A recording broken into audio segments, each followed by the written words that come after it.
Okay, I'm going to kick us all off, kick us off, begin the meeting, not kick us out of here. Good morning, everyone. Welcome to our HIV Center Rounds. Thank you for being here. It's a rainy, cool, gray day in New York, but it is spring, and some of us would like to be where that you see that photo in San Diego that Dr. Letendre is sharing with us right now. Before we get to today's seminar, as usual, let me announce our upcoming rounds. A reminder that next week on March 31st, we have a very special event, which is the first Xenostain commemorative rounds. We have a panel of speakers that will include Ezra Sassa, Qureshi Abdul Karim, Waf El Sada, Anke Earhart, Alex Caballo-Dieguez, Louise Kuhn, Ida Susser, and there will be additional people besides that. Please join us for this very important kickoff Xenostain commemorative rounds, and know that this will be an annual event with designated speakers in the years to come to honor Xena. And then I'll give you our April rounds. April 7th, we have two of our former postdoc fellows, Charlene Jarrett-Beckford, using a data-to-care strategy to improve the HIV treatment and care cascade in Jamaica, along with Jenny Higgins, talking about economics and erotic inequity, poverty, sex, and sexual well-being. And then our second grand rounds in April 21st, will be Lisa Eaton from University of Connecticut, Interventions to Address Stigma and Healthcare Disparities Among Black Sexually Diverse Men, Expecting Change Without Affecting change, question mark. So let me introduce today's distinguished speaker. I'm very privileged and pleased to introduce someone who I've gotten to work with in various capacities through NIMH and NIH in recent years. Dr. Scott Letendre is Professor of Medicine and Psychiatry in Residence in the Division of Infectious Diseases and Global Public Health at the University of California, San Diego. Dr. Letendre performs translational, patient-oriented research of the central nervous system, complications of chronic infections like HIV and CMV. This includes observational cohort studies and interventional clinical trials that focus on the neurological, cognitive, and mood effects of comorbidities and polypharmacy, the pharmacokinetics of antiretrovirals, and the biomarker correlates of disease. He has chaired many groups, but I'll just mention the Neurology Collaborative Science Group of the AIDS Clinical Trials Group, the ACTG, the International Workshop on HIV and Aging, a very important topic and a growing importance these days, and the UCSD Institutional Biosafety Committee. He has participated in international research projects in China, India, Romania, Russia, Zambia, and Mozambique, all over the globe. Dr. Scott Letendre balances his research also with doing outpatient, inpatient clinical care of persons with HIV and other infectious diseases. He also teaches in microbiology course at UCSD. He's co-authored over 300 peer-reviewed manuals published in journals of high impact and prestigious journals. They really are. So I'm going to turn it over to Scott in just a minute. Reminder that keep yourself mute during the presentation. You can put your questions in the chat or simply say you have a question and feel free to speak once we open it up for our Q&A, which will be facilitated as usual by Stephen Sukumaran.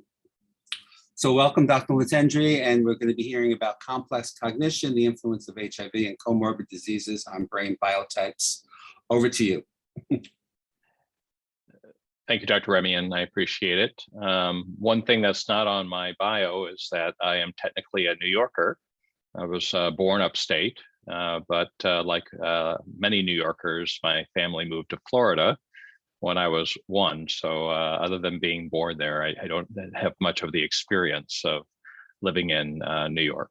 So a new piece of your history that we didn't know. Thanks for sharing that. Sure, my mom was from Queens, so there you go. Okay, so thanks very much. I'll just start with this well-worn slide, just to remind everyone what's now been around for 15 years. It's hard to believe. But this approach to categorizing cognitive impairment in people with HIV into one of 3 groups that are basically mild and asymptomatic, mild and symptomatic, or severe. And as you can see, this was partially defined by my colleague, Bob Heaton, a neuropsychologist, who defined these in part by the number of cognitive abilities that were affected. And importantly, the important distinguishing factor is whether it affects daily functioning.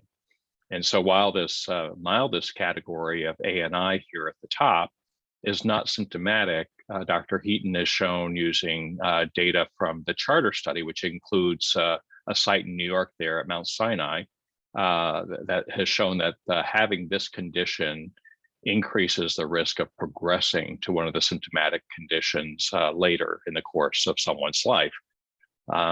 It's been 15 years, and in science, of course, we question things. And so this approach to categorizing cognitive problems in people with HIV has come under debate, and alternative ideas have been raised, and that's part of what we'll talk about today. This was recently published, a meta-analysis of hand prevalence studies that have been published throughout the world. And besides having a nice map on here with color-coded countries, which is always nice to see, I'll just draw your attention to the boxed area here at the bottom, where you can see that these studies have shown a range of cognitive impairment or HAND, HIV-associated neurocognitive disorder, from about 39% up to about 59% in different regions of the world. So we generally say about 40 to 60%, but many of these studies were older studies prior to the integrase inhibitor area and prior to us being more successful in linking people to care earlier in their disease. And advanced HIV disease is an important risk factor for all end organ complications, including those of the brain. I'll also just take a moment to remind you, of course, that HIV infects other cells than CD4 positive T cells. And we think particularly myeloid cells like brain macrophages and microglia are important in the pathogenesis of HIV in the brain.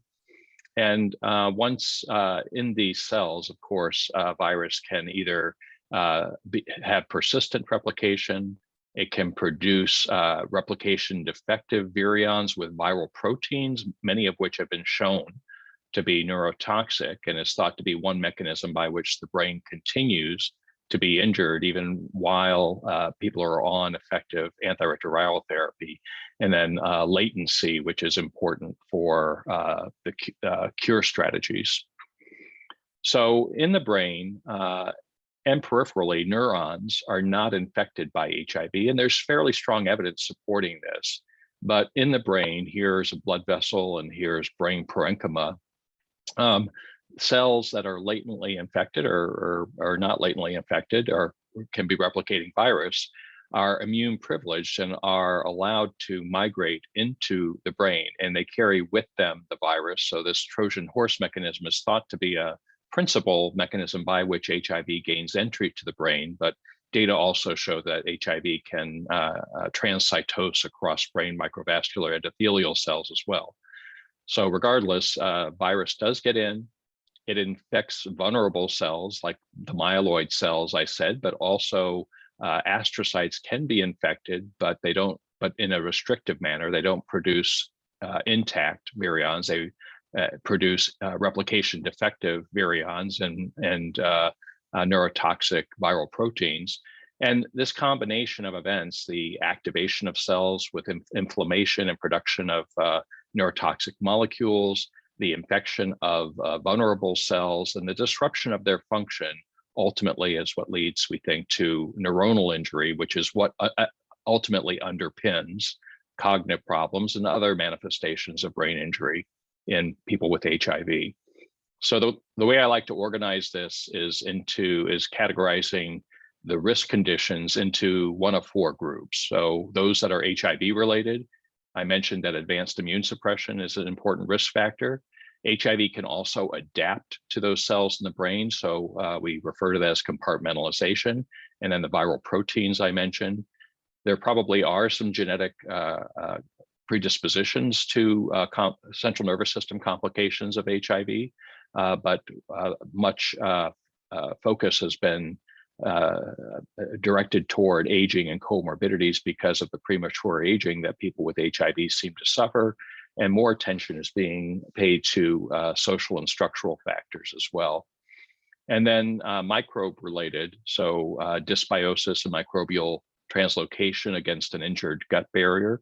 The gut-associated lymphoid tissue is attacked by the virus early in the infection, and this predisposes people with HIV to greater microbial translocation across that injured gut barrier. People with HIV, because of their risk behavior, are also more at risk than the general population for viral hepatitis and sexually transmitted infections like those from herpes viruses. And then drug-related, not only the use of psychoactive drugs, but also toxicity from antiretroviral therapy. And as people get older and acquire aging-related comorbidities, then polypharmacy to treat those as well. And these conditions are mediated, of course, by biological mechanisms that we and others work to understand, to result in the cognitive and mood disorders that occur in people with HIV. So I wanted to touch a little bit on HIV itself.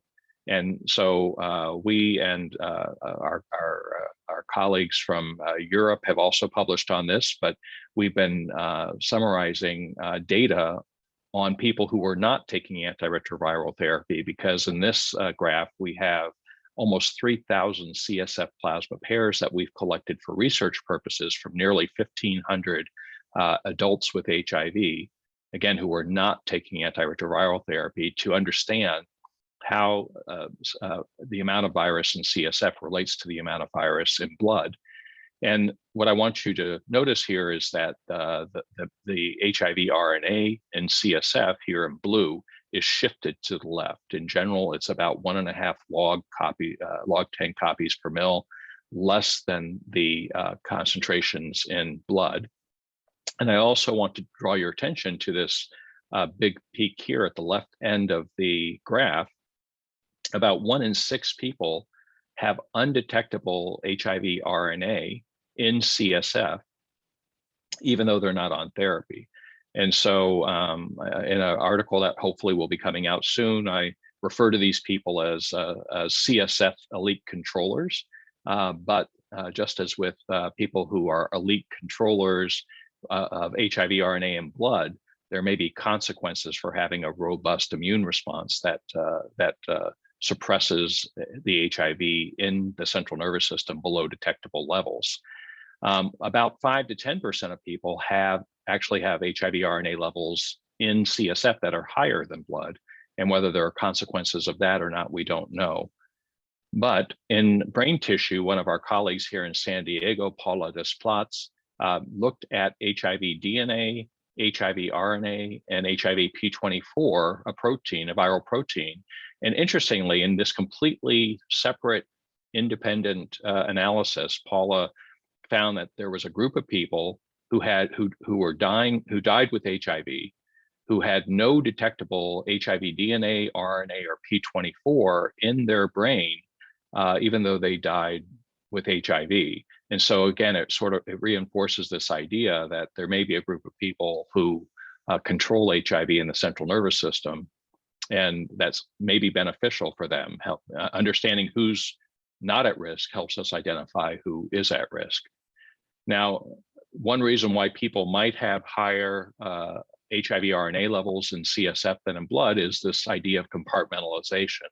So this is a phylogenetic tree that groups viral sequences derived from either virus isolated from CSF or virus isolated from blood, and groups them according to their similarity. And what you can see in this person is that the sequences from CSF group together and almost entirely separately from those in blood. And so if virus is adapted to the brain, are there consequences of that? And not many studies have been able to show that, but in this analysis, the group from University of North Carolina and UCSF categorized people into having either this compartmentalized virus or what they called equilibrated virus, where the sequences in blood and CSF were similar. And they followed them, they categorized them before they started antiretroviral therapy, and then followed them while they were on antiretroviral therapy. And what you can see is that their cognitive performance here, estimated by the global deficit score method, improved. Lower is better here. So improved when they went on therapy if they had equilibrated virus, but if they had compartmentalized virus, they were impaired to start with. A value of about 0.5 is impaired here. They were impaired to start with, and they stay impaired.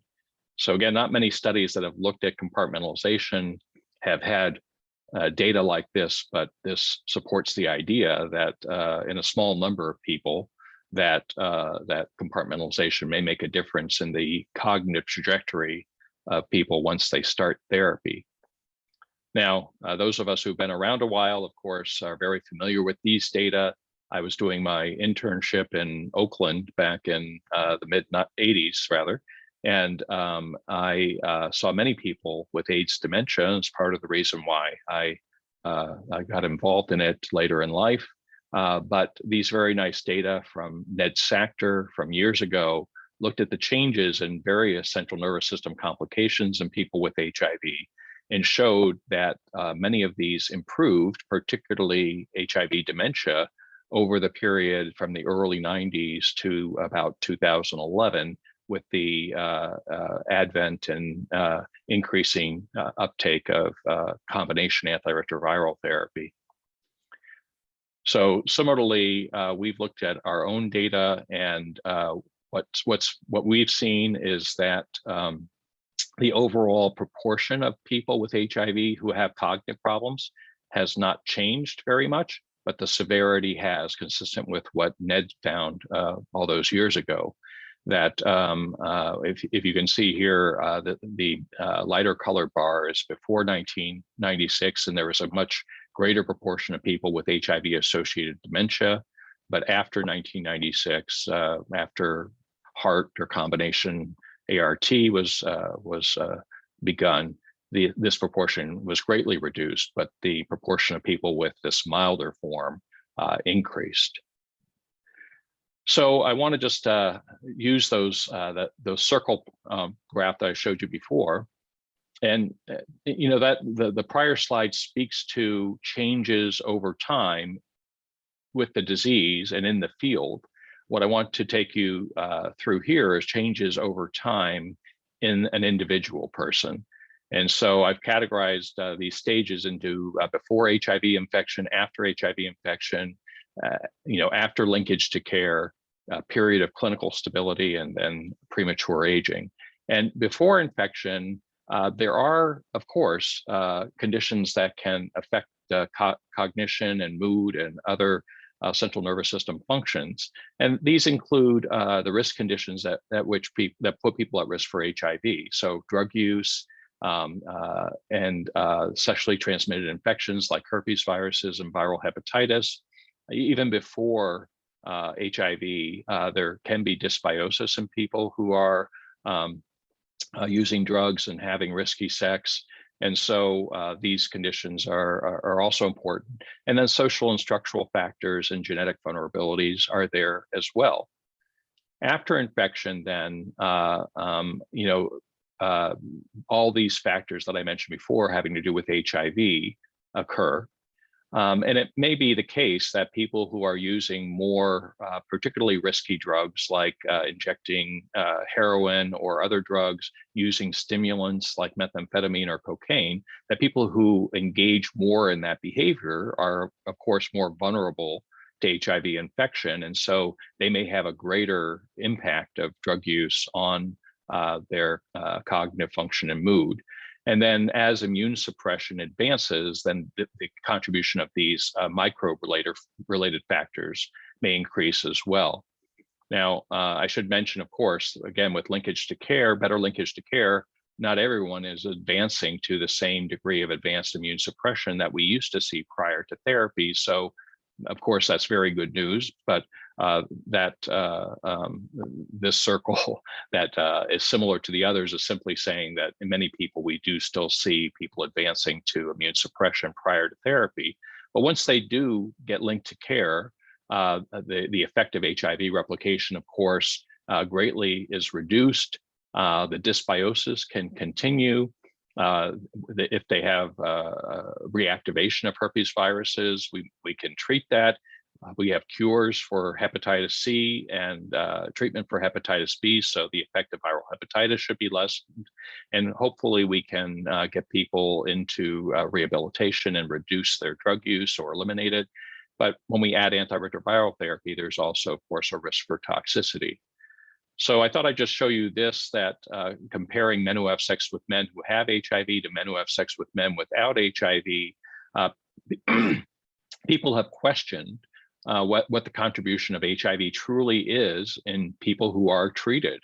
And what this is showing is when we categorize men who without HIV by these Frascati criteria they're referred to, ANI, MND, and HAD, the hand categories, there's no difference between men with HIV and men without HIV, men with HIV on therapy. Whether we look at that as the hand criteria, this global deficit score method, or neurocognitive impairment as judged by the global deficit score method, there's no difference. But people with HIV, men with HIV, are more likely to have functional impairment due to cognitive difficulties than men without HIV. But this has been a theme in the literature over many years now of if we effectively treat someone, is the effect of HIV lessened to such a degree that you can no longer see an effect? And it's really the effect that what's affecting cognition and mood are really these syndemic factors that travel with HIV.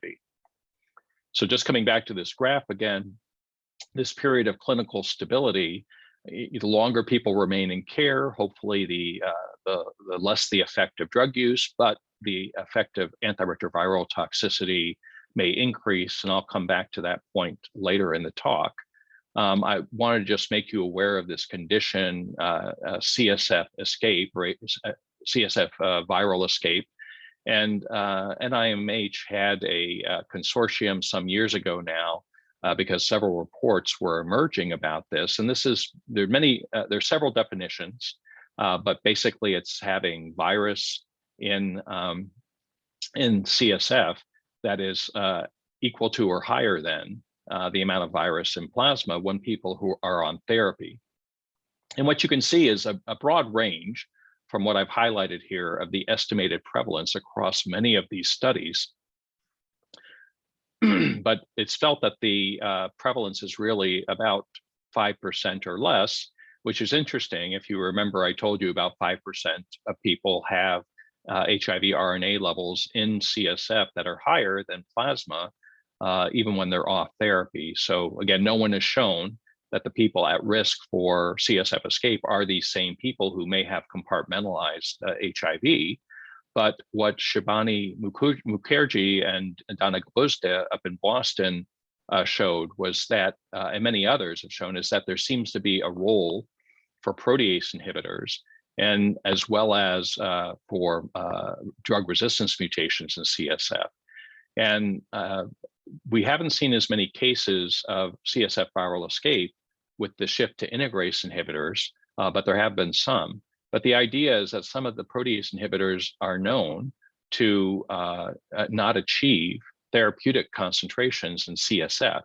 And so whether this is a combination of having a drug resistance mutation like M184V that gives high level resistance to FTC and 3TC, along with a protease inhibitor that does not achieve therapeutic concentrations in CSF, so that people essentially are on monotherapy in the central nervous system.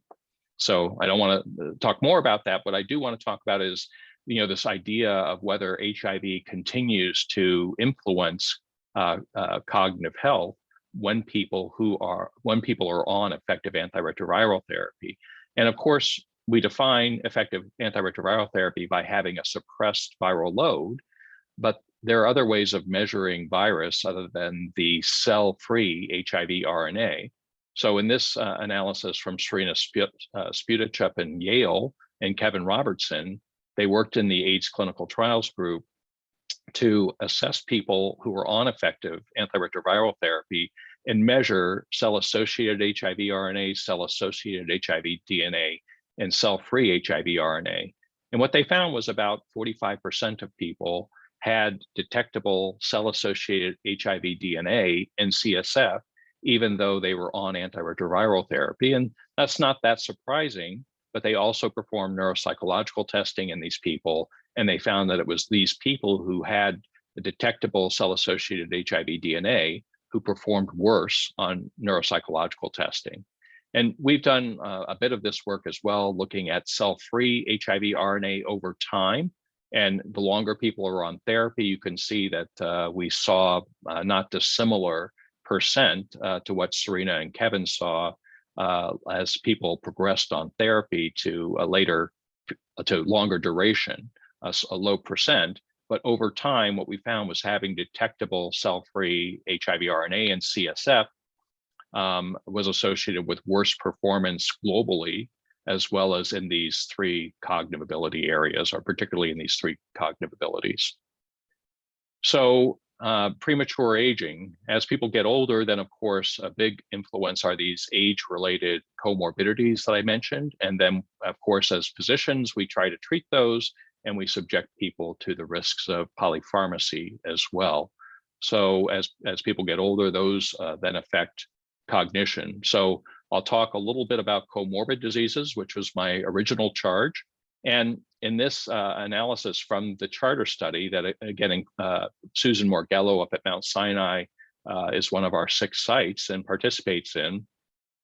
But Dr. Heaton categorized the neuropsychiatric comorbidities that people have, not medical comorbidities necessarily, but things like stroke and seizure disorder and psychosis and things like that. He categorized them as either severe, so severe that we could not discern whether or not there was a contribution from HIV or not. And he called these confounding, and about 1 in 6 people in the Charter cohort originally had these. There's another group of people that comprises about 30% of the cohort that have contributing. And this looks a lot like people in my clinic, in that they have some neuropsychiatric conditions.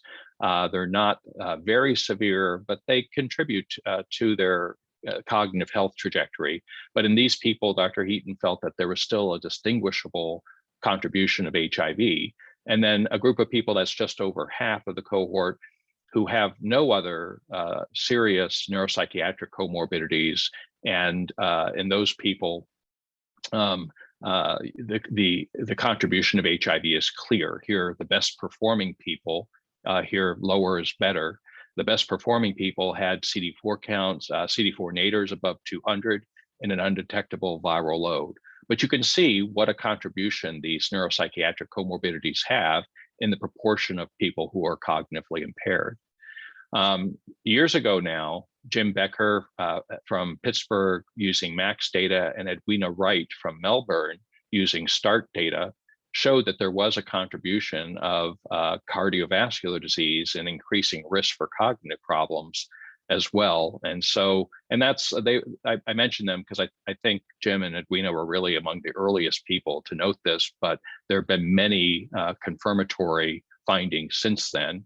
And Jonathan Underwood and Alan Winston from London are excellent scientists, and they published this nice graphic a few years ago now, summarizing essentially what I tried to show you in a different way, that early in the pandemic, the complications, the central nervous system complications in people with HIV were really driven by HIV replication, neuroinflammation, and immune suppression.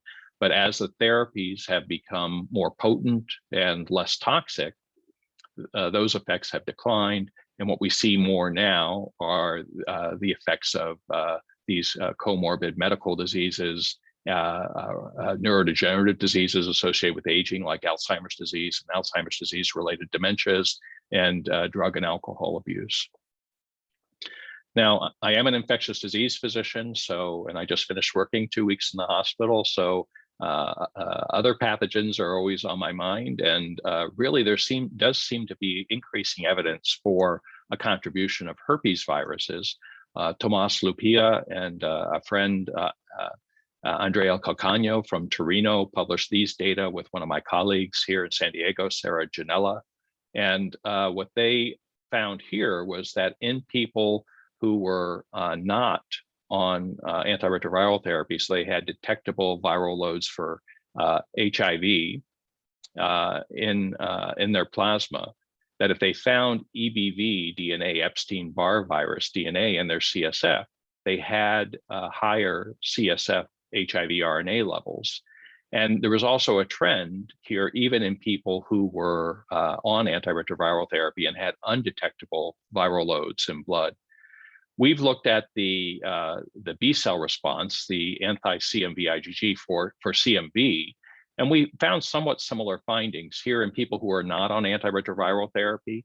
The higher the immune response to CMV, the higher the viral load in CSF. We also compared it to neuropsychological performance. Here, a lower value is worse. And we found an association, but only in people who had a suppressed HIV viral load on therapy. And our thinking about this is that in people who are not on therapy, the effect of CMV may be overwhelmed by the effect of HIV, so you don't see it. But once you control HIV, then the effect of CMV is more evident. We've also performed a genome-wide association study in the charter group, working with our colleagues Asha Kalyampur, Palin Jia, Todd Holgan, Will Bush, and David Samuels at Vanderbilt and Cleveland Clinic. And here's the Manhattan plot, since we're talking in New York today. But we didn't find any hits that had a p-value less than 5 × 10⁻⁸. So we didn't clearly see any strong association with cognitive impairment. However, part of that may be because epigenetics are important. Again, Paula Desplatz here, who I mentioned earlier, has looked at DNA methylation, showing that people with HIV, and one of our other focus areas, methamphetamine use, which of course, unfortunately, is very common here in Southern California, that the combination of these factors increase DNA methyltransferase expression. And when Paula looked at global DNA methylation, people with HIV, particularly meth users, had higher levels. Steve Horvath and Andy Levine at UCLA also used DNA methylation derived from the Illumina DNA methylation array and devised an algorithm to estimate biological age as opposed to chronological age, the age that we count from our birthday, but biological age using this array. And what they found was that in the brain tissue of people with HIV compared to people without HIV, here they've denoted it as cases and controls, are about 5 years older using brain tissue from people who have died with HIV. But we prefer not to wait that long. And James Cole, working with Jonathan Underwood and Alan Winston in London, devised a imaging method that looks at the predicted age difference between biological age and chronological age, and using imaging, MRI, found that people with HIV had older brains than age-matched people without HIV. I also just want to mention too, work that's being done by Leah Rubin and Araha Daskeb at Hopkins and many others, comparing women with HIV to men with HIV, and showing that the cognitive profiles differ between men and women. And so I won't take a lot of time in going through this, but this is very important to account for in analyses as well. So we're using data like this to work within something that NIMH calls the Research Domain Criteria, or RDoC framework. And this categorizes different effects on cognition and behavior as effects on negative valence effects, positive valence effects, effects on cognitive symptoms, social processes, sensory motor systems, and others. And so what we're doing in the recently refunded current iteration of Charter called Charter Plus is we're, of course, recruiting people, both people we have followed for about 15 years now and new people we're recruiting. And we assess them with this very comprehensive assessment over time. So we're doing longitudinal assessments, and we're looking at the influence of those on cognition and daily functioning and behavior.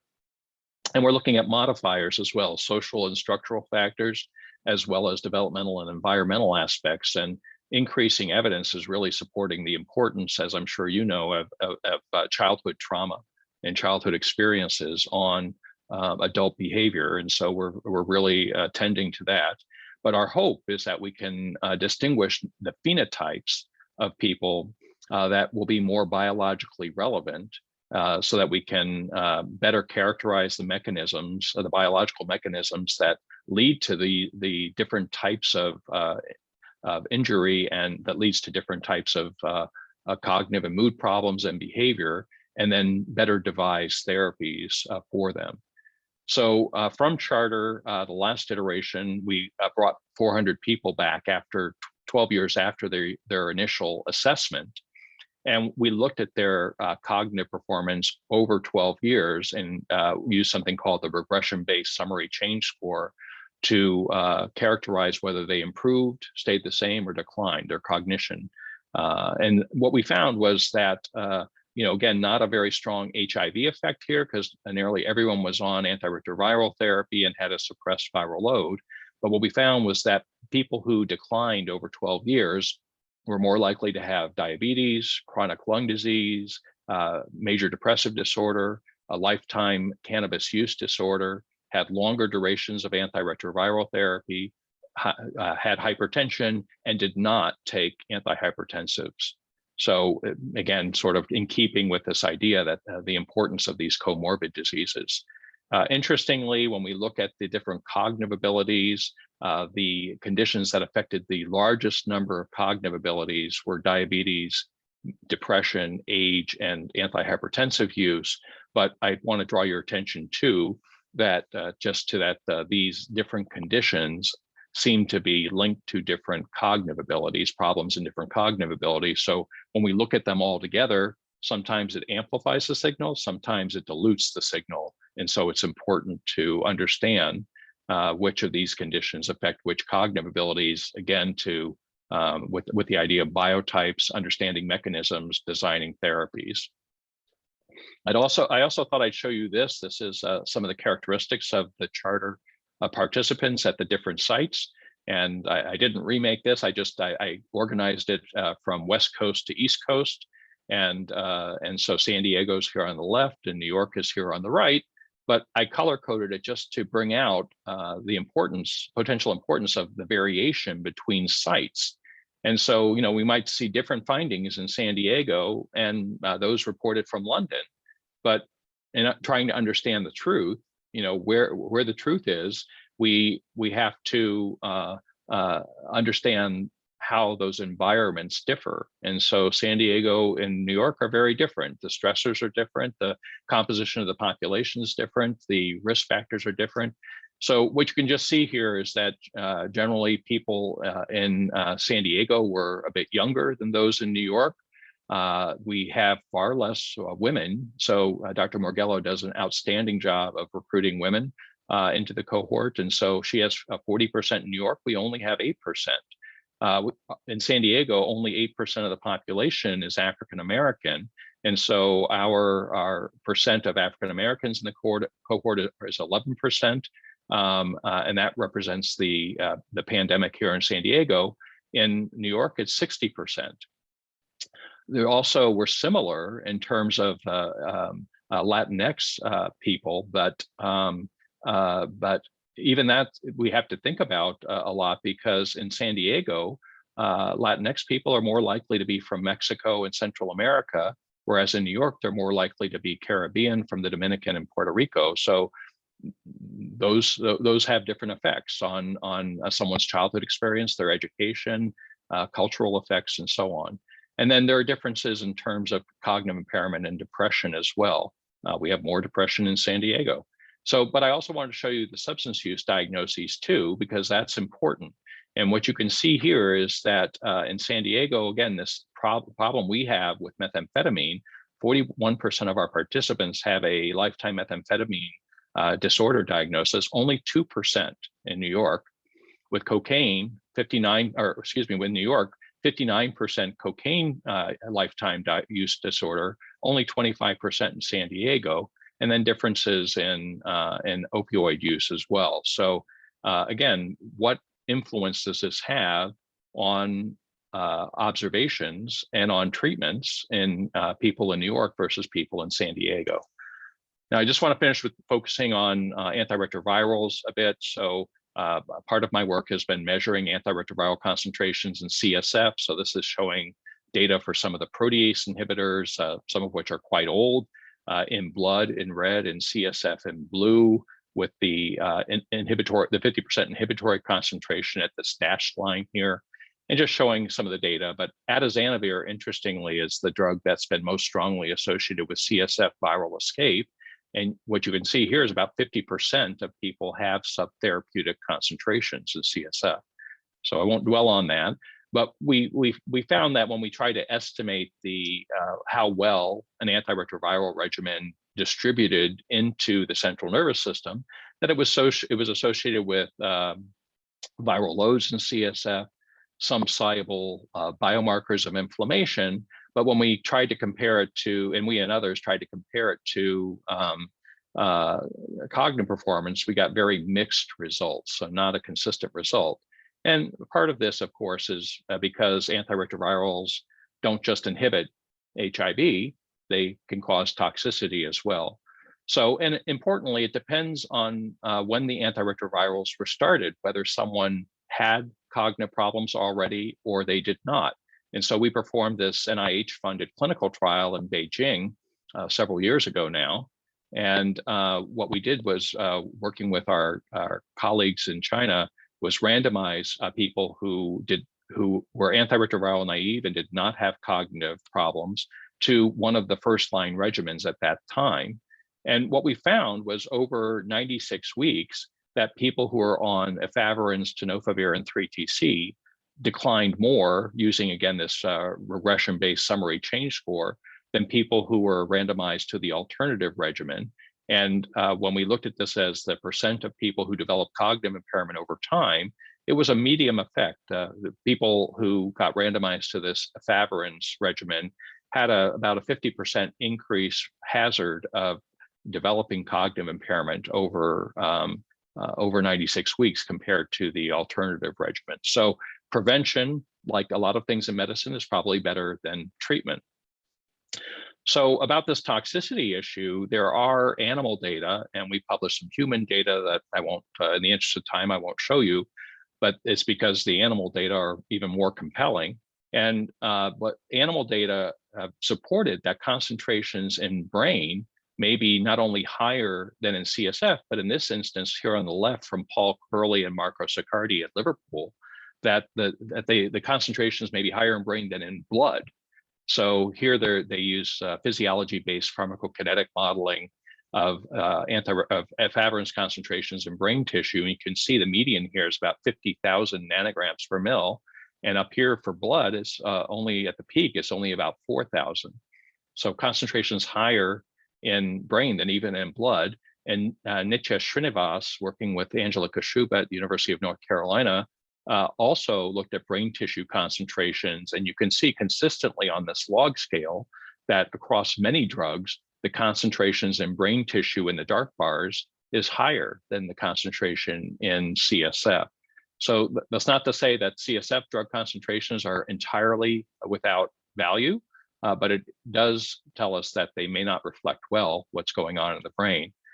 Kevin Robertson, who sadly passed away a couple of years ago, working with Rick Meeker at the University of North Carolina, published some really important work looking at different concentrations of various antiretroviral drugs on their effects on neuronal cell cultures, and found that for all the drugs, of course, if they increased the concentration enough, they killed the neurons, but that the level at which that happened differed by drug. And Sandy Hinckley and Ann Bang here in San Diego, working with my colleague Ron Ellis and myself, also performed this. These were in fetal rat cortical neurons. These are human neurons, and basically, and looked at a number of drugs and at different types of assays, and basically showed that nearly every drug they tested had some adverse effects on neurons. And this was evident, in the clinic with these cohort-based observational reports about dolutegravir possibly causing neurotoxicity with symptoms like sleep disturbance and psychological, psychiatric symptoms, neurologic symptoms, and so on. People were discontinuing dolutegravir more frequently than other types of integrase inhibitors, and it was more common in older people and in women. But in larger cohorts and in randomized trials, this effect seemed to diminish or even disappear.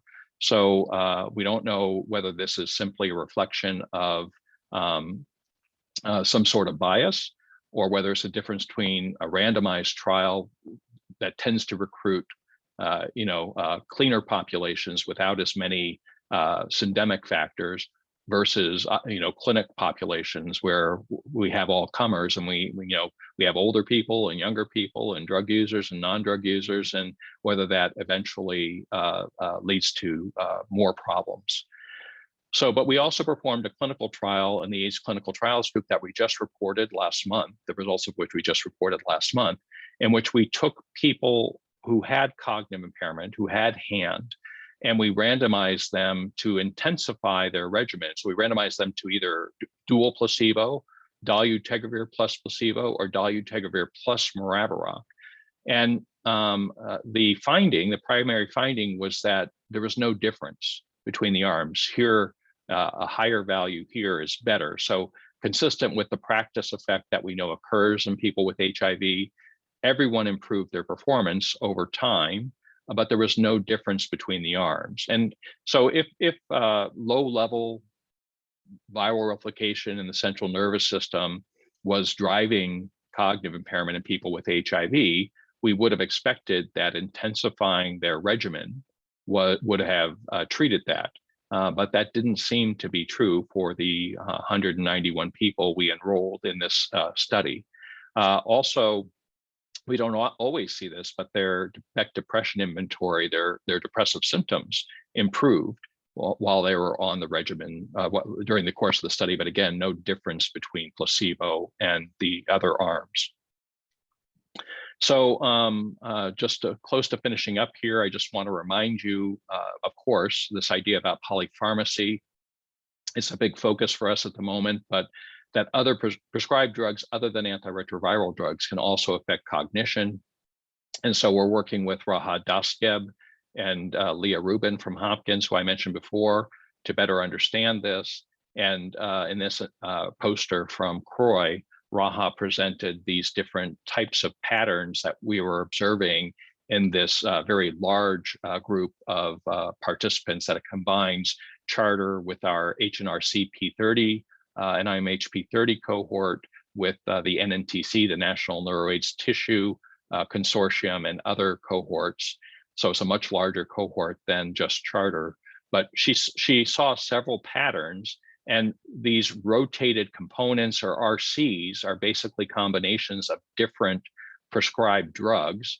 And what you can see is here a contribution of RC1 for several of these, a contribution of RC2 here, RC6 and RC12.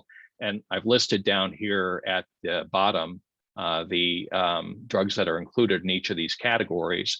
And not surprisingly, RC1 here, for example, includes drugs categorized as CNS drugs, psychotherapeutic drugs, anxiolytics and sedatives, so antipsychotics. So is it the drug, or is it the condition for which it was prescribed that is affecting cognition? And that's what we're trying to understand with this very large database. Now, just a couple of remaining thoughts. I wanted to stop at 45 minutes, so the 45 minutes just passed, so I'll just go quickly. But Andy Miller and Charles Raison down at Emory have been very instrumental in advancing the idea that inflammation is an important contributor to mood disorders, particularly depression in people without HIV. And so this is just a pretty graphic summarizing one of their articles summarizing some of their ideas about that. In one of their analyses, they looked at something we can measure in the clinic easily, C-reactive protein, and showed that a C-reactive protein level greater than 3 milligrams per liter was associated with higher inflammation biomarker concentrations in blood or in CSF. And based on data like this, one of our enterprising graduate students who's now doing his postdoc up at UCSF, Rowan Saloner, looked at the interaction between CRP, Beck Depression Inventory score, and neurocognitive performance, and basically just showed that that CRP related better to neurocognitive performance in people who had a BDI score of at least 22, which is consistent with moderate to severe depressive symptoms. So we can talk more about that, but I want to finish up. So I haven't talked at all about brain imaging. Of course, that's an important component to the field. And in general, people with HIV who have cognitive impairments have larger volumes of abnormal white matter, and that can differ by age. They have smaller volumes of gray matter here, particularly in deep gray matter. And with PET scanning, they also have greater microglial activation in the brain, even when they're on antiretroviral therapy. So I'm sorry for giving this short shrift, but I'll finish up so we can ask questions. But using imaging. I'm sorry for interrupting, but just you've got time. You don't need to rush because we'll have plenty of time for discussion. So okay. Don't feel compelled to rush. That's all I wanted to say. Right. I don't have another meeting for like 2 hours, so I can stay around. So anyway, so thanks. So I will say that James Cole and Jonathan Underwood, they have concerns that the Frascati criteria are too sensitive, that we're overcalling cognitive impairment in people with HIV, and that telling someone that they're cognitively impaired creates stress and problems. And so, and they're not wrong. But what they've looked at is they've done analyses comparing the HAND criteria to the global deficit score method to something they call the novel multivariate method, which uses something called Mahalanobis distance to, in their opinion, more accurately characterize someone as cognitively impaired or not. And the percent of people who are characterized as impaired goes down. It's more conservative with each of these. In my opinion, is what they're basically calling here are the symptomatic people, and that these methods include people who have asymptomatic disease, and that's a whole discussion, a lengthy discussion we can have. But what they did show was that their method, the novel multivariate method, was associated with differences in gray matter volume. So people using the multivariate method, the novel multivariate method, people who are impaired had smaller gray matter volumes, whereas that was not as evident in using the other two methods. So their argument is that their method is more biologically based. And again, we don't care about so much as who's right and who's wrong. We care to the extent as where the truth is. So if they're right, and this is the most important thing to attend to, then we should attend to that. But what this radar plot of theirs shows too, looking at this predicted aging difference and more elegant indicators, more detailed indicators of white matter injury, mean diffusivity and fractional anisotropy, cortical thickness, gray matter volume, white matter volume. These methods basically differed in their ability to accurately, more or less accurately, reflect each of those conditions. So this isn't the final answer. More work needs to be done, and that's where we're left. So people with HIV remain at greater risk for CNS disorders than people without HIV, including cognitive and mood disorders. Cognition is complex, but better defining its biotypes is critical for a number of reasons. Understanding its underlying biological mechanisms, designing clinical trials of safe and effective therapies, and ultimately helping people with HIV live better lives. So the CNS biotypes approach, which I've alluded to, and that NIMH is really working very hard toward advancing, combines not just the cognitive data, but the psychiatric, behavioral, virology, immunology, pharmacology, imaging, neuropathology data together. And that's a very challenging goal. So it's complex, but if it's successful, it should help identify biologically meaningful phenotypes. And so, this challenge is further complicated by medical and scientific environments that are highly dynamic.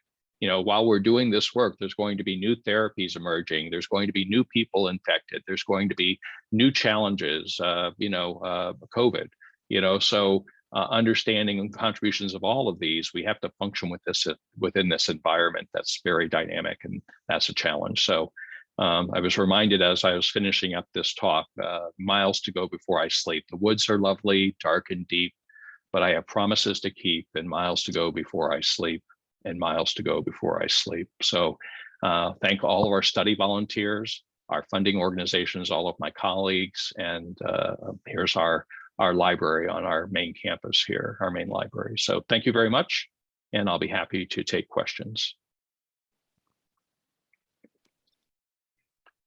Thanks so much, Scott. That was a very fascinating and informative presentation. A reminder to our attendees, if you have a question, you can enter it in the chat, or you can use the raise hand feature and I'll unmute you. We have a question from Ruben Robbins. First, he says, great talk and overview, thank you. Treatments, it's very complex as to causes and contributors to cognitive health. What is the landscape like to treat cognitive problems? So I know Dr. Robbins, and in part through Leah Rubin, but let me just ask Rubin, what do you mean? What is the landscape like to treat cognitive problems? So could you elaborate a little bit more so I can be sure that I address your question well? Sure. Can you hear me? I can. Okay, great. Thanks. Well, you've painted a very a great picture, albeit a very complex one. There's a lot of nuances and different shades of colors. So when we think about people coming in and talking about cognitive problems, at least in the context of HIV, and we identify problems, what are your thoughts on treatments that are currently available, if there are any, and are there any things on the horizon that we can be hopeful about to treat these cognitive problems? And they seem to be so complex in terms of what's causing them. Yeah, so thank you for the elaboration. I think at this point, what we can do is to, as thoroughly as we can, evaluate each patient and treat the factors we can treat. We don't have a neuroprotective therapy that will treat these conditions at this point. So what we know, diabetes, chronic lung disease, substance use, all the factors that I laid out there in my pretty colorful slides, that those are contributors. And so what we can do is make sure people are linked to care, thoroughly evaluate them, treat their depression, treat their, get them to rehab, try to do the best we can to reduce their drug use or hopefully eliminate it, and treat their diabetes and get their sugars controlled, get their, the signal that emerged for treatment in those charter studies was antihypertensive use. And when we delved down into it a little bit more, it was the people who were at risk for cognitive decline over 12 years were people who had hypertension at 12 years ago at their first visit, but were not on an antihypertensive at their second visit. And so, it's simplistic to just say treat hypertension, but that's what we can do at this point, right? Treat people's depression, treat their hypertension, treat their diabetes, stop, help them, stop their addiction, and so it's challenging, but do that first, while we're trying to find a neuroprotective drug that will help reverse cognitive problems. And I think, as Jules Levin at NATAP there in New York has reminded us too, is that people with HIV need more attention in the clinic. And so if we're going to manage all of these things, we need to spend more time with them in the clinic, and they need more social support as well. And those are I've told Jules, like, I'm just a physician. I don't know how to do all that government stuff in order to, get more social support. And Jules just said, do it, find a way to do it, be a good advocate, and so it's a charge to all of us to try to make the situation for people with HIV better, not only in our clinic, but in our communities. Thank you for answering that. And I know that's a really hard question. I get it a lot and struggle with that, and kind of had Jules in mind when I was asking that. So yeah, thank you. My pleasure. Bob, you have a question? Yeah, well, actually, I have several. But first, Scott, I thought that was fantastic, and for a non-biologist, which I am, and most of us are, not all of us. It was very just comprehensive and clear and accessible, to those of us who are not physicians and specialists like you are. So thank you for that. I have a few questions, but I'm going to start with building off of, I think, the conversation you just had with Ruben, and and I was thinking of Jules as well, and of course he's a great advocate, right? And so I guess my sort of double question is I was struck by early on you pointed to the some of the, I think, for Scotty kinds of assessments and criteria were not showing differences if people were well controlled virally, but that on self-report, there was these more significant differences. And I'm just wondering, how do we understand that in terms of, people's self-report and feelings about their cognition and their brain power, so to speak? I mean, we hear that from people like Jules a lot. And so, I mean, I guess I'm asking that in relationship to, what Ruben asked. And also, I'm just going to throw this in. It sounds like you're saying there's not really treatments out there that sort of treat like memory or cognition that can come into play. I think that's what you're saying. But, we're inundated. I try not to watch commercials on TV and try to record things and fast forward. But what's that drug? Prevagen. I'm seeing this inundation of ads of older people, take Prevagen, it improves your memory. So I'm throwing that in there relative to Ruben's question, my question about the self-report versus the Frascati differences that are not being found. Yeah, so so there are trials in development in the ACTG. I quickly respond to should have mentioned in my comments to Ruben about Letendre, a new Cmv drug from Merck that we're just starting a clinical trial of for end organ complications due to CMV mediated inflammation, including of the brain in people with HIV. But we're just starting it, so we don't have any results yet.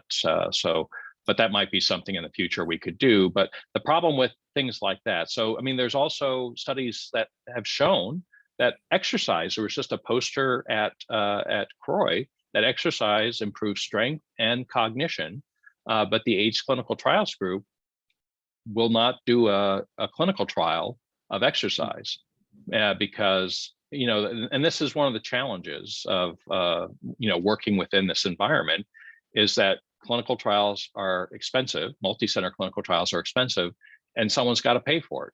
So whether it's exercise or whether it's Prevagen, we would at least have to go and submit an application to the NIH, which would have to be peer reviewed. And in order to, in that application would have to include preliminary data, that would fairly strongly support the value of doing a clinical trial. So how do we generate the preliminary data to do that? Companies like the one that makes Prevagen usually aren't very willing to, share their preliminary data because they're marketing the drug, and so we'd have to generate it ourselves, and that takes time and money. And then, these applications, I've submitted one or two of them before.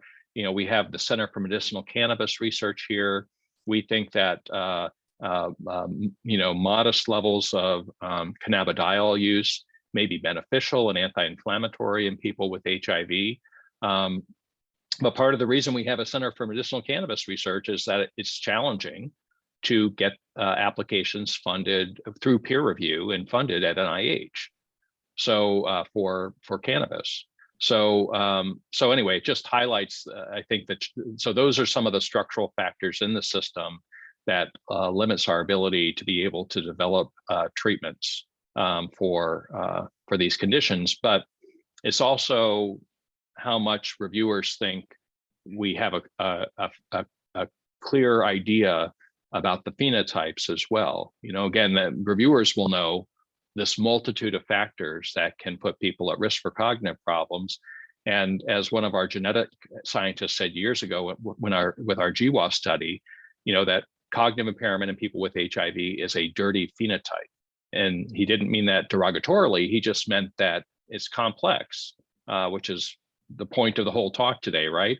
And so when you're trying to link a mechanism or variation in a gene to some outcome, you want that outcome to be as consistent and have a clearly defined underlying biological mechanism as possible.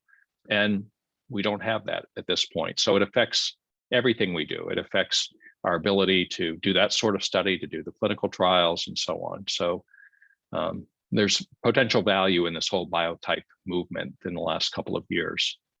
Yeah. So anyway, I went off on a tangent. I don't know if I answered. No, that's really helpful, and just on the more personal, this is helping me understand that whole workshop we're involved in and why we're doing it. So thank you for that. But the other question I embedded in there is maybe I can just ask it again, is if I remember it correctly, the slide about the NCI differences between MSM with and without HIV by Frascati criteria, not showing differences, but by self-report showing differences. Could you elaborate on how we interpret that? So they didn't look at depression, right? And we know people with HIV are more likely to be depressed than people without HIV, and they're more likely to have treatment refractory depression that doesn't respond to traditional antidepressants. And we think the missing factor there is inflammation. People with HIV are more likely to have inflammation, systemic inflammation, than people without HIV. So if you only treat the serotonin and norepinephrine part of depression and don't treat the inflammation part, you'll be unsuccessful. And that's what we see in people with HIV. They're less likely to respond to just traditional antidepressants. So that's something else that could be done. But coming back to your point, we know that depressed people are more likely to have somatic complaints. And so I think that's the difference, but with no data. But I think that's maybe the difference in that analysis that was performed, was that they didn't account for depression. People with HIV are more likely to be depressed. They're more likely to complain, to say that they're having problems. So by self-report, their functional activities of daily living are more likely to be affected by cognitive problems because they're also depressed. Yeah, well, no, that's a very good answer. Thank you. But I'm just going to push it further because I get these questions from some of my clinical work and patients aging with HIV who say, I feel like my memory is not good. I feel like my executive functioning is not good. They may not use that term, but the doctor keeps telling me, or I had a neuropsychological test and it said I wasn't impaired.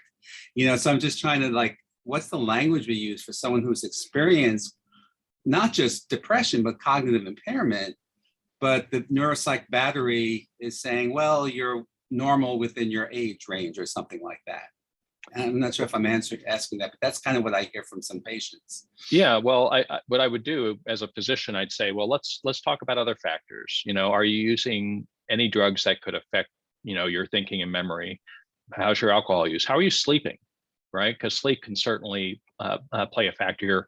What have you done for, you know, for your thinking and memory? Exercise can help. Are you able to exercise? You know, how you know, over and beyond exercise, you know, how active are you? There are data from movement devices where we can track people's movements throughout the day, that people with cognitive impairment are more likely just to stay in one place in their home for hours at a time, which I'm thinking is probably on the couch watching television, you know. And so, you know, how does that influence people? And so, you know, delving a little deeper, which again takes time in the clinic for us to talk to someone, but delving deeper into trying to understand those factors. I will also say that, you know, while Dr. Heaton and others have developed these normative values to apply to performance to understand whether someone's truly impaired, they test people without who have similar characteristics but don't have HIV, similar age, similar sex, similar race, ethnicity, and similar education. That there are some circumstances in which we don't have good norms. So if people at the extremes of education, for example, you know, a lot of people who have HIV have had a lot of education, 14, 16, 18 years of education. Our norms aren't as good at the extremes as they are towards the center of that. And also the issue I raised that we had to deal with in Charter is our normative data for Latinx people were based in San Diego, where we are, you know, our population is more of Mexican heritage and Central American heritage. How well do those norms apply to people of Dominican and Puerto Rican heritage? And the answer is they don't apply as well. So, you know, part of why, so you have to keep those factors, you know, in mind when trying to understand why someone might still be, you know, might actually have cognitive problems, even though they tested normally, you know.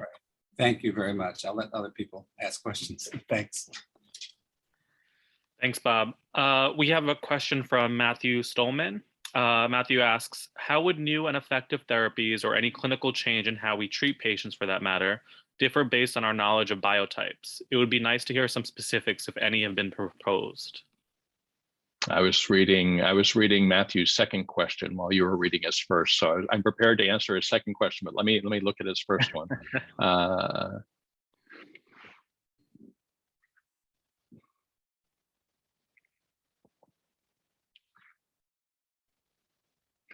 Yeah, so I think there aren't any proposed other than what I said, you know, treat what you can, sadly. At this point, the biotype idea is, you know, early in its development. And so there's not much I can say in terms of treating cognitive impairment itself. All I can do is tell you to treat the contributing conditions, which requires also that we screen people in clinic. And that is another controversial area that I didn't expect to be controversial. But the folks in London raised these issues that if you're going to test people, if you're going to screen people for cognitive problems, people are going to want to know the results. And if you tell someone you're cognitively impaired on the testing, but we don't have any treatments for you, then that's very upsetting, you know. And I didn't anticipate that counter argument when we were advocating for universal screening for cognition, but it's not wrong, you know. And so it reinforced the challenges. So I think, you know, at this point we have to rely on you know, people who are complaining, basically, which is only a subgroup of the total. And then do what I talked about earlier about going through and doing a careful interview and assessment to try to identify the things that we can modify. So I apologize for not having, you know, specific recommendations on treatment, but there aren't any. So, and then Matthew's other questions. So the one about COVID. So as an infectious disease physician, I'm fascinated with the idea in general of what disregarded infections, how disregarded infections affect health. So there's all sorts of infections we live with that people say, oh yeah, that doesn't cause any problems, but herpes viruses, latent toxoplasma infection, asymptomatic viral hepatitis, coronavirus infections, even before COVID-19, there were circulating coronaviruses. And, people come into the clinic all the time with new onset. One of my patients just did a couple of months ago, new onset diabetes and new onset hypertension, new onset heart disease. Why? And we know there's some lifestyle factors and some genetic vulnerabilities, but why at that moment? And that's something, I think that COVID-19 can teach us perhaps is that perhaps there are coronavirus infections play a role in increasing risk for people who, may be already genetically at risk. So unmasking risk for those conditions, including Alzheimer's. There's data on it unmasking Alzheimer's as well, COVID-19. So I not only do I want to look at long COVID, but I want to look at other coronaviruses and their role in people's health trajectory, because again, we get them all the time. Prior to the pandemic, people get recurrent coronavirus infections. So so I agree. There's things to be learned about long COVID, and so thanks, Matthew, for your kind and supportive comment. So Susan Tross, thanks for your comment. Let's see, and a question. So Stephen, is okay if I go through, or do you want to read it? Yeah, you can go through. Okay. So Susan says, is there any role for cognitive remediation or coaching to enhance functioning with deficits? Practical tips that could go along with telling people screening results of deficits. Yeah, so I think there are data that, and I'm sorry for not bringing that up, that cognitive rehabilitation or remediation works. And what I had read a few years ago was that the benefits were short-lived, and they're targeted. So when you test someone, and we test in 7 cognitive ability areas, and they're impaired in, let's say, 2 of them, you find cognitive remediation methods that address those specific cognitive abilities, and you work with people to train them in those cognitive abilities.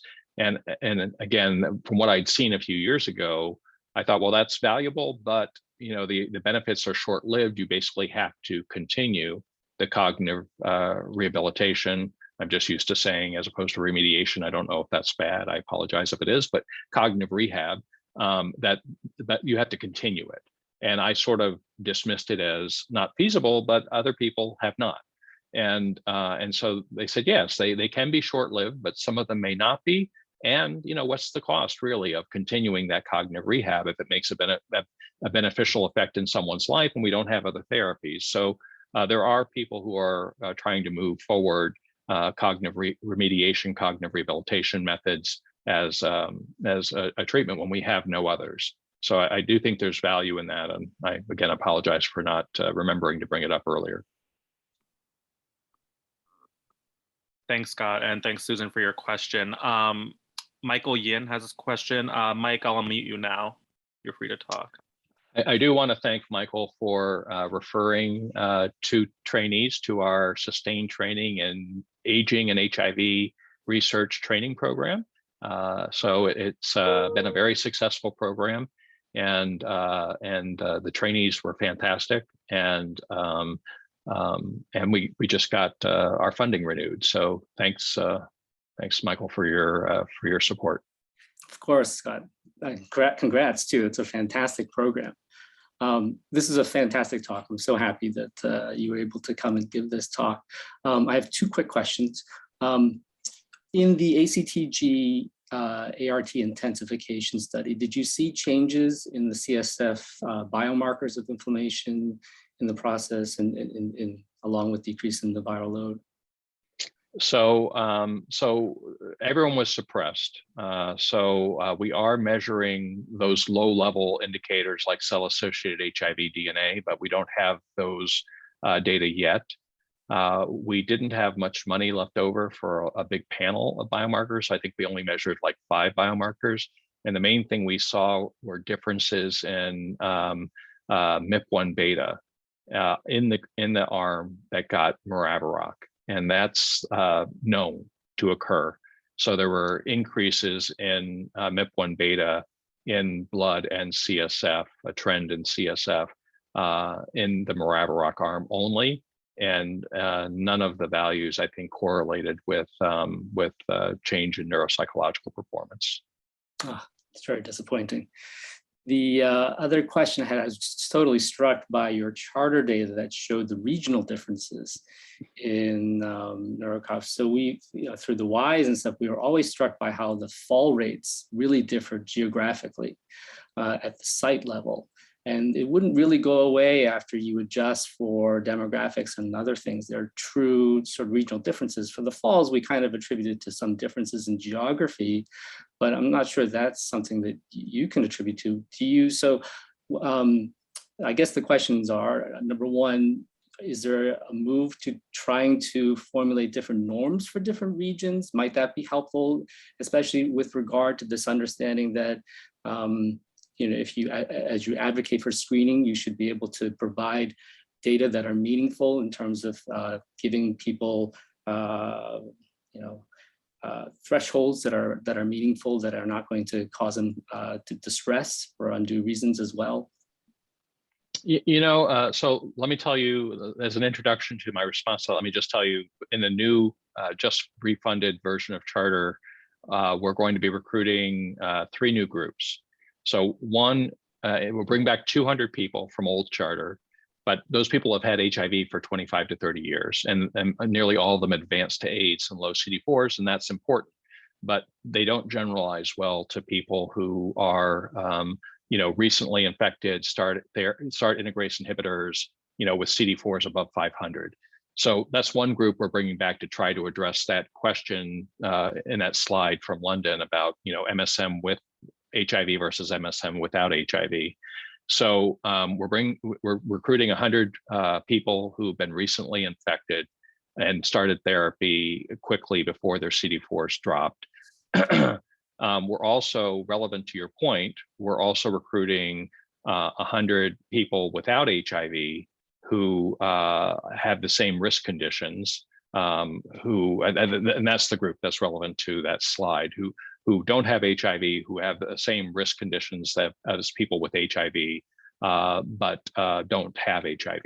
So 100 people like that, and then 100 older people who are at risk for Alzheimer's disease and Alzheimer's disease-related dementias, to try to address the Alzheimer's question as well. So, with that introduction, then the point I want to make is that we may be able to use those data from people without HIV to, develop some modest norms. 100 people across 6 sites is not enough to make good norms, but we could look at some data like that. And I think Susan's got some data on some people without HIV and Mount Sinai there, and the other sites, Hopkins will have some data of people without HIV. I think St. Louis, WashU will have some as well. So we could try to get those data of people without HIV to develop an alternative set of norms that's more site specific to address that question. And before I stop speaking, I just want to encourage people to refer potential participants to Susan up at Mount Sinai as well, Dr. Morgello, to help fill the new charter study. So, thanks, Scott. Thanks, Mike, for your question, and Scott, for your responses. And thank you, everyone, for submitting your questions today. Bob, do you have one last question? Yeah, I didn't realize how close we were to the end of the time, but I think this is a quick one. God, which one was that? Oh, the early stuff about elite controllers.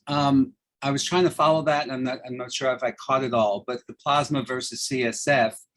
I guess my simple question: was there a correlation between plasmas? You said there could be differences, but are they somewhat correlated, or are they just very distinct? There's a significant p-value, when you calculate a Pearson's correlation coefficient, comparing plasma and CSF. But it's there's a lot of variation, and so what was unique was that 1 in 6 people were, I don't know if the peer reviewers of the manuscript will like this term, the CSF elite controllers, but I sort of thought it was nice. I mean, it's the same idea that 1 in 6 people without therapy have an undetectable CSF viral load. Well, just as an aside, while writing up that manuscript, we're writing discussion, and this is the largest analysis of CSF plasma pairs ever published in people without antiretroviral therapy.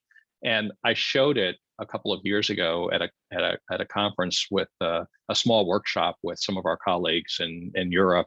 And as I went to the literature just to look for something else, I saw that they had pooled all their data, like from across 8 sites. And we had in the published version, we have 1,008 CSF plasma pairs. They have 1,018. So so they beat us by 10 CSF plasma pairs, but that's science. So, but anyway, so yeah, so they do correlate, not very strongly, a lot of variation from individual to individual, and you got this big spread, of people who are far lower in CSF than blood, and some people 5 to 10% that are higher in CSF than blood. Thank you. Stephen, shall I close this out? Yes, please, Bob. Yeah, well, thank you. I mean, I feel like we could go on, and maybe we can have you back for a more concentrated workshop or a seminar, interactive, and maybe even do it in person. One day. Which would be nice. So thank you so much for a really fabulous talk and for being with us today. And thanks everyone for being here. I hope to see you all next week for our Xenastain commemorative rounds. Take care, everyone. Be well.